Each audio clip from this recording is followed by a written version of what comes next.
Franciscans are a little odd, and one of our oddities is there's a form we fill out that's called On My Death.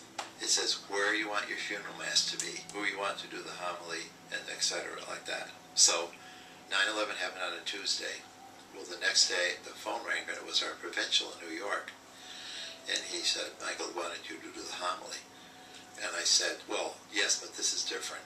It should be someone with a little more import, so I think you should do it. And there was a long pause, and he said, but Michael wanted you. So, I mean, what are you going to say to that? Family and friends of Michael Judge, good morning, everyone. I said to myself, when I see Michael, I'm going to kill him. I stand in front of you and honestly feel that the homilist at Mother Teresa's funeral had it easier than I do. There were 3,000 people at his funeral. Church wasn't big enough to hold him there outside. Bill Clinton was there, Hillary Clinton, all New York. And the moment arrived, I stood up and I reached in to get my glasses, and I couldn't get to the pocket because my vestment was covering them.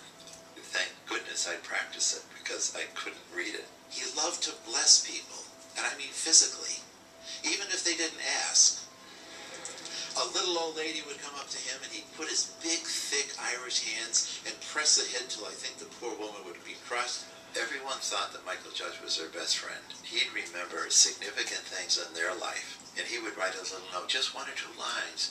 Of course, they'd write it back. So he had a big black satchel filled with letters to answer. He would say to me once in a while, Michael Duffy, he always called me by my full name, Michael Duffy, you know what I need?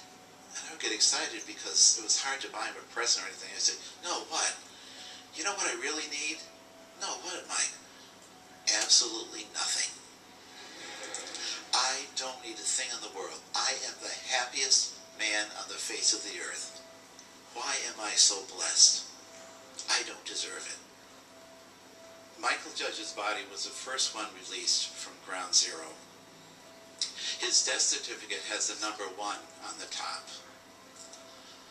Of the thousands of people who perished in that terrible Holocaust, why was Michael Judge number 1? And I think I know the reason.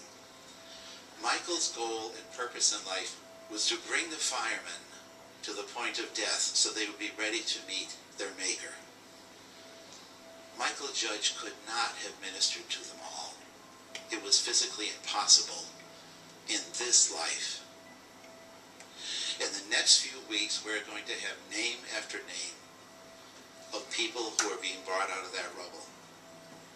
And Michael Judge is going to be on the other side of death to greet them instead of send them there. And so, this morning, we come to bury Mike Judge's body, but not his spirit.